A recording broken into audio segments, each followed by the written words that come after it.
So James Lewis, when I was coming up, was just known as a professional magician that worked the castle a lot and the LA scene, you know, the basically working for the folks I wished I was working for, you know, and all of the material that's in this collection was sort of looked upon as the bar to achieve. You know, if you were a pro, you had material of this ilk, and all of the material that James does, it's sort of built on known premises within magic, but he cleaned up a lot of the rough edges, and he just made beautiful pieces of magic. And you know, it was just inspirational stuff when I was coming up in magic, and you know, it just seemed like a perfect thing to bring into here and share with you all.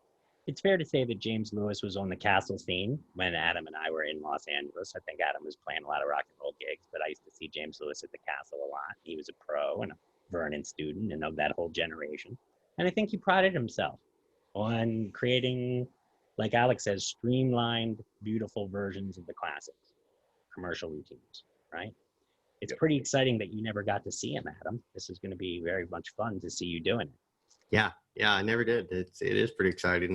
This is like a this is brand new. I've never seen any of his magic. I don't even know the guy. So that's exciting. I'm excited. Shall we just jump right in? I'm curious what Steve has to say about James Lewis being in the Midwest. What was James someone that was in your world and in your consciousness? Well, I'm not from the Midwest, right? I didn't move here in '99, but I've never 99. Okay, till 99. I've never heard of him until you brought him up in our little pre-show. So I'm interested to see what it's all about. Sounds like a guy I'd be into. Yeah. You know what I mean? Like a worker. He sounds like a worker. That's what I like. Yeah. I think that's why this material is good, because he's definitely that. He's working for a lot of folks, and you know. Yeah.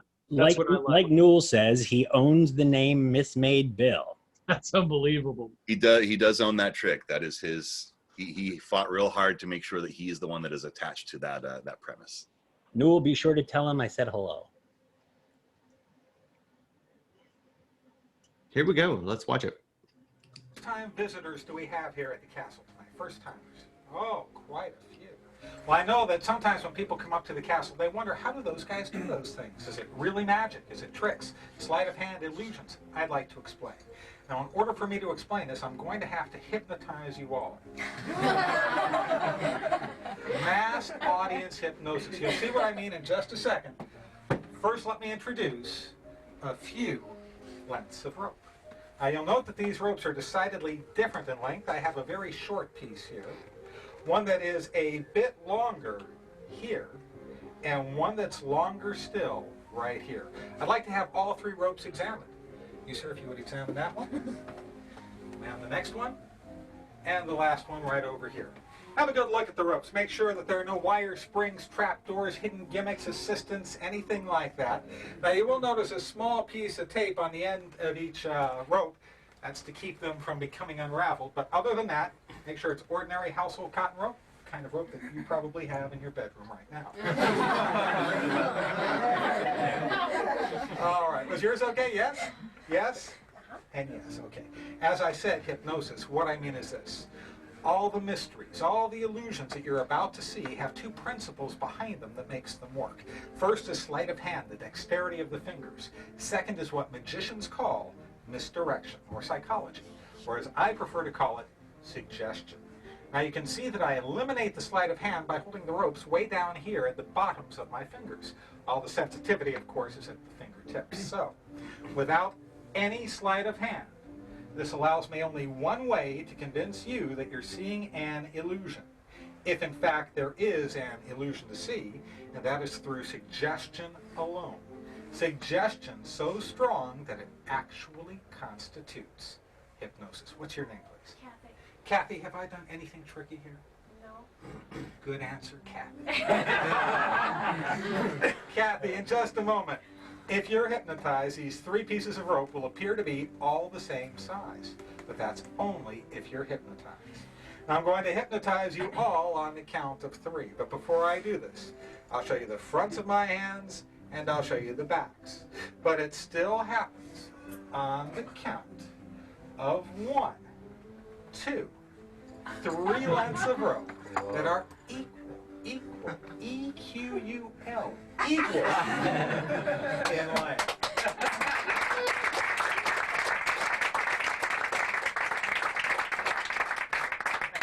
have a good look at these ropes. Make sure that they are, in fact, the same size.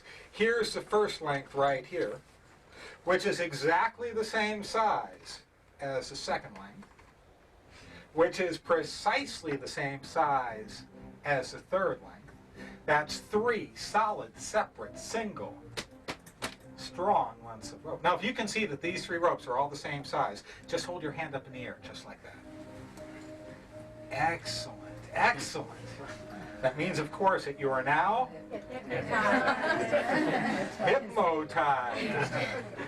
You will enjoy my show immensely. Have a good time. Now, I'm going to break this hypnotic spell also on the count of 3. When I break the spell, you will remember nothing. And yet, you will want to applaud wildly. The more you applaud, the better you will feel. And that's on the count of 1, 2, and 3.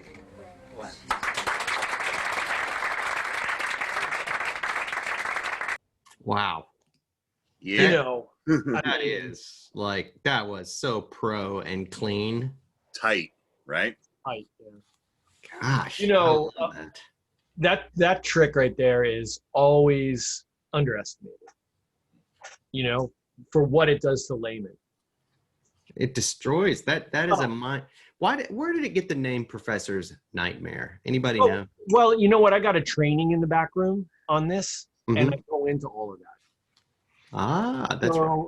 So, I don't remember the story right now, but basically this was someone's trick, and they told the story about a professor, you know, and that's how there's a story. But over the years, the story got thrown away, but the name remained. And it I has remember. nothing to do with Vernon. No, it's not. No. Yeah, But, David, I've never seen that version, Professor's Nightmare either. It was so, the handling was so just direct and clean, clear. You know, it was so clear that it almost doesn't resemble the other way you can present that, which is way less clear. Right. Wow, yeah, he's really A polished. lot of folks when they do that trick, they try to get more punches out of it, right? But if you look at what he did there, it's like 2 effects happening, right? They all Yeah. became the same length. They all went back to their other lengths, and that was it. There was no byplay. There was no like getting into it and doing little gags. There was nothing. Just clean and to the point.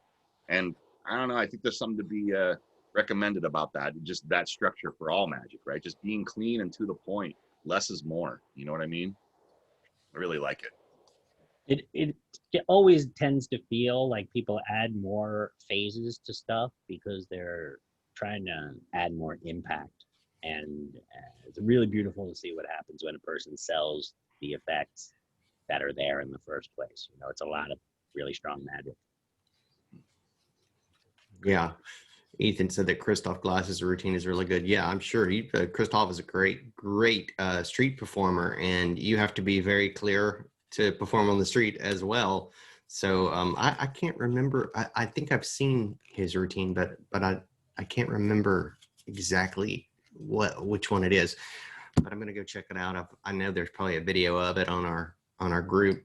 So where is James these days? Does anybody know? Is James still? He's an LA guy. He's still working.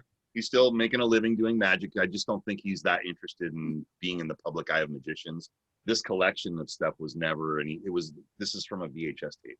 This never became a DVD. I think that some folks say that he might have regretted releasing that to magicians and, you know, wanted to just keep that material to himself. But he has not proliferated that and made it out there available for a modern generation of magicians. So it's sort of went away, and I think he's happy to just be a guy that does magic. And, you know, if magicians want to be interested in his stuff, they'll probably contact him, and I think he's probably happy with that way of being at this point. Yeah. Alex, I just sent you a chat. Yeah, I mean, I think that when you come up with a really clever way to present, especially a classic trick like that, you know, the last thing you really want to do is have every other magician in the world start doing it that way. You know, like you spend a long time developing your specific presentation on a classic trick. Looks like he competed at FISM in '88. Ron Porter says, well, that explains a lot. So we've got a real pro. I was just interested because we have a couple of more clips here, and coin. Okay, so this is the one we're gonna do. Okay, so check this out. We're gonna watch. I think this is the same. I can't tell if this is the same show or not.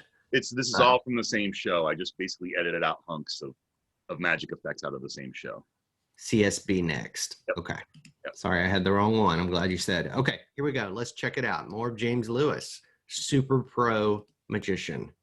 Good evening and welcome to the castle. My name is James Lewis and I am in fact a real magician. Thank you very much. Thank you. Before I start, let me take a quick poll. How many people here believe in magic? There's some tough guys in the back, but that's okay. What's your name, please? Barb. Barb, and you are? Deirdre. Deirdre and Barb, you have the best seats in the house. You'll be able to see everything that happens. Now, I'm not going to start off with a trick, though. This is an illusion. An actual illusion with a $50. Now, it's a very simple illusion. But when I tell you it's simple, don't be disappointed. Doesn't mean it's bad. It only means it's simple. Absolutely simple. The whole idea is this. I'm going to rub my finger on this $50, and it's going to change into an entirely different coin. You're going to be spellbound, believe me. Here we go. I rub the $50, and it changes into a Chinese coin with a hole clear through the center. Now here's the strange part. If I rub it again, it changes again, this time into a Mexican coin. 20 centavos to be exact. One last rub, you'll find that it changes one last time back into a $50. Now remember what I said at the start, this whole thing? Just an illusion. You see, there never was a Chinese coin. Never was a Mexican coin. And there never was a $50.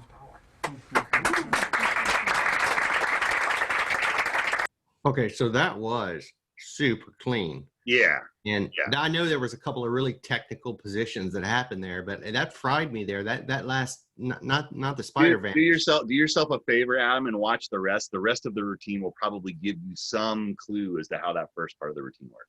Okay. You know, actually, illusion, that's not the right word. Premonition, that's a better word. You see, those coins exist. You know that because you've seen them. But you've seen them in your mind. You haven't seen them with your eyes for good reason.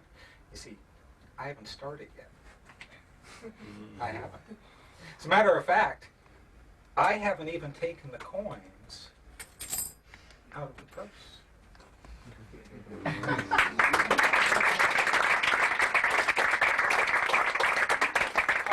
Deirdre, do me a favor. Examine those coins. And Barb, examine the purse. Make sure that there are no more coins in the purse. No hidden compartments, secret slits, wire springs, anything like that. Okay, you examine the purse, it's okay? Okay, and Deirdre, you examine the coins? Mm-hmm. Deirdre, did you notice that these three coins are all different? Yes. That's very good. Sometimes people don't notice that, and that's when I know it's going to be a long show. The Mexican coin, it's a little smaller than the other two. It's made out of copper. The Chinese coin's made out of brass. It has a hole clear through the center for peeking. And the $50, this is the only one you can spend. This is the only important one. I'll tell you, it's the only one you need to pay any attention to whatsoever. As a matter of fact, so you don't get confused, I'll take the other two coins, the two foreign coins, put them back inside the purse. Out of sight, out of mind. Now the whole idea here is for me to make the $50 change places with the two foreign coins that are inside the purse, and vice versa. Of course, since I'm a magician, I do it by magic. I'll show you what it looks like. When I do it, it's a wave. Ooh. So beautiful. Now if the two foreign coins are out of the purse, you know what that means, don't you?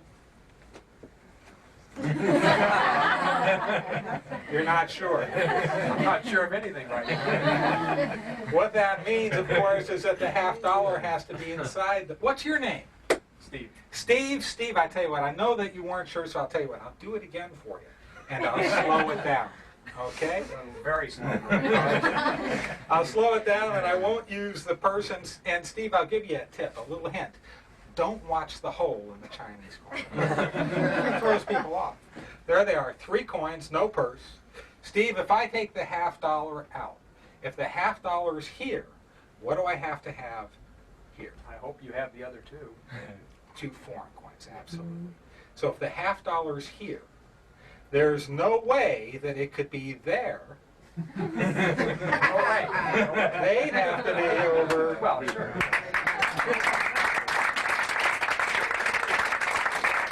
Man, for those of you that got your hands on that Kranzo special, oh, you're happy right now. Wow. Okay. This one even fools me. The other stuff I know how to do it. This one, I have no idea, but I won't let that stop me. Undaunted, I will do it one last time. For the last time, the $50 locked inside the purse. The 2 foreign coins here in my hand, $50 in the purse. The last time. All I have to do is give a tap. And they change places once again. That's the $50. Changing places with the 2 foreign coins.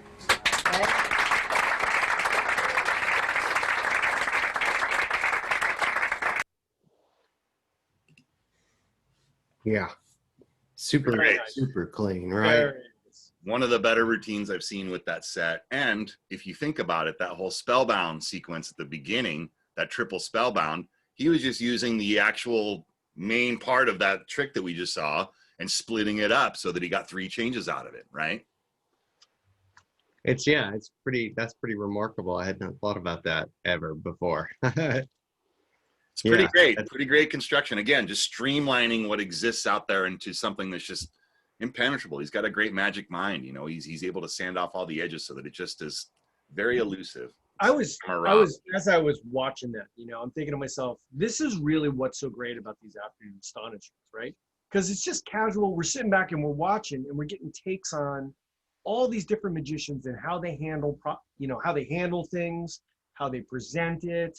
You get a feel for who they were that you don't really get, from a book or notes or something like that, And I think it's important because so many of us have heroes that we try to emulate. Sometimes we do it to great detriment to ourselves. When you're like too much like somebody, he's every word, every move. But it's also great to be able to just take a little piece of that. Hey, I just like that little piece, as if like when you're playing guitar, you just give that little quote of that song you like, Yeah. When you're on your lead, you just give a little quote. Blues guys do that a lot. But anyway.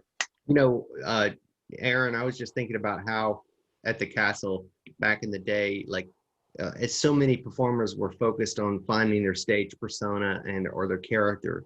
And what we see here is a guy who really just is focusing on the magic and the effect.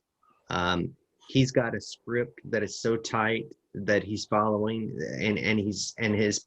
especially that last one, the procedure is so clear. I'm going to do this. This is here. What happens if I close my hand and this happens? I mean, it's just really, I'd say classic, wouldn't you say? Yeah, it's a very classic presentation. Yeah. Absolutely. But it's tight. I'm sorry. Go ahead, Aaron. No, it's fine. Go ahead. No, that's all I had to say. Yeah, no, it's incredibly tight. I mean, it's just a wonderful, every moment was so clear. He doesn't let anything infect the focus zone. You know what I mean? When he's ramping up to an effect, he's letting everything fall away and you're just watching so closely. And it's really wonderful. I mean, it's hard not to love it.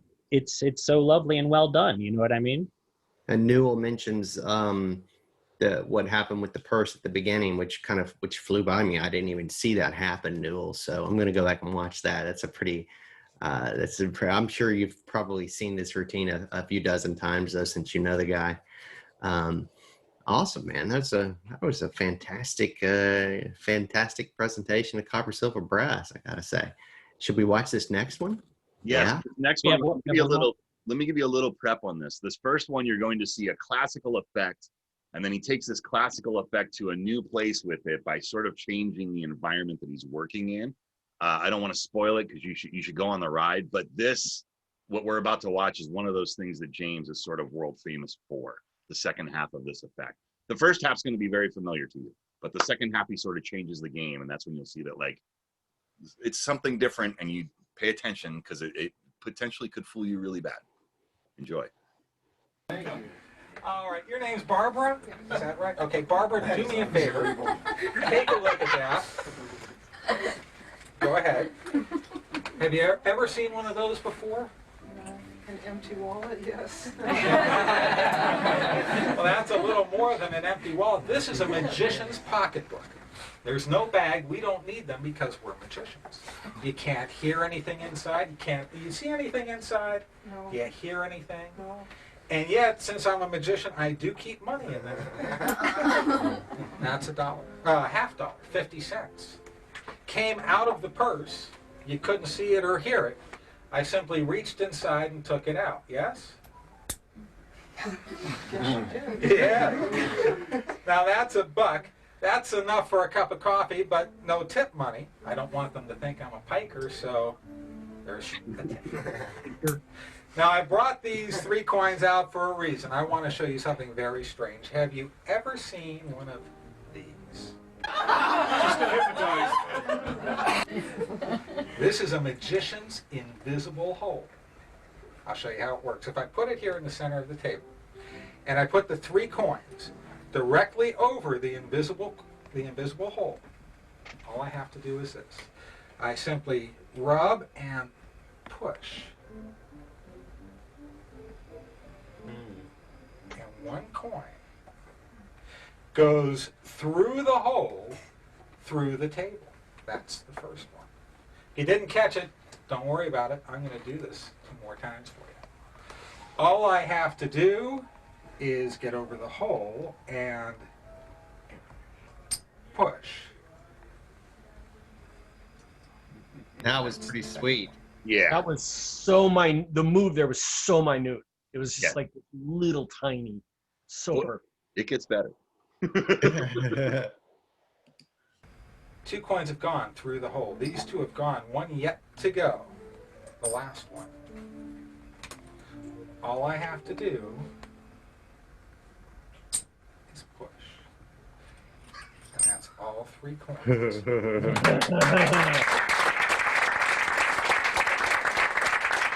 Come on, you gotta like that. You gotta love that. Come on, right? How cool is that? It's so tight. See there, that the consistency and all that, like, oh, that was really great, really great. Let me tell you a little bit about myself. I am basically a private party and corporate magician. I go to people's homes or corporations when they're having parties and do my magic. A couple weeks ago, I was out performing, and I did the same thing. I made the coins go through the table. When I finished, the cutest thing, a little girl about 6 or 7, she came up to me and she said, "Mr. Magician, would you come to my house and make the coins go through the table?" I said, "Well, sure, I'd be happy to, but you just saw me do it. Why do you want me to come to your house and do it?" And she said, "At my house, we have a glass table." If you could make the coins go through a glass table, why then I could see the coins go through the table. This gave me an idea.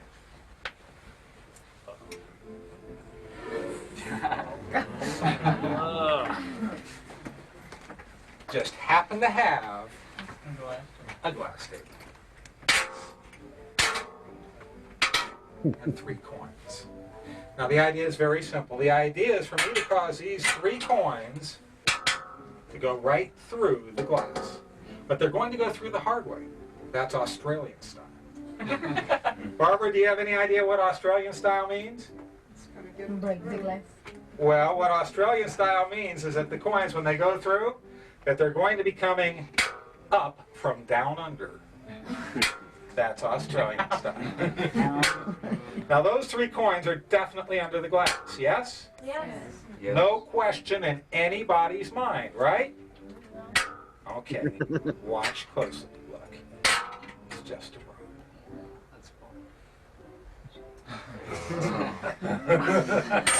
Okay, where's the next one? Wow. That's the first one through Australian style. If you look, you'll see that the glass is quite solid. Not harmed, not scratched, and I will do it again. 1 coin has gone, 2 coins yet to go. Right there. Watch again. Watch as the second coin goes through Australian style. That's the second one. That's the first one. That leaves 1 coin to go. Now, you know, if you think about this, you'll realize you couldn't see those coins go through the glass. There's no way, because my hand was covering it. So I'll tell you what, I'll move these 2 out of the way. Here's the third one, under the glass, and I won't cover it over. I'll explain what I do. Under the glass. I massage the coin and actually throw it.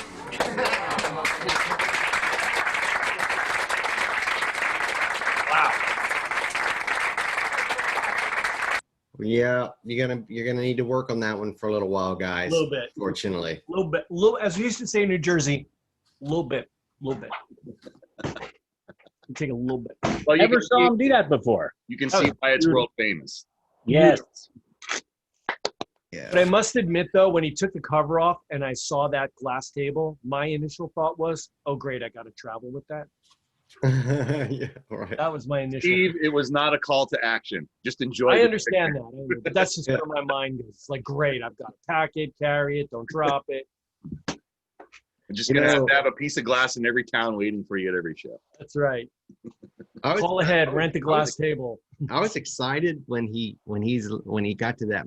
I think that it's fun to watch somebody who's really figured out the exact presentational points and how you take an audience on a journey, because he tells the story of the little girl and then he says, so you know what I did.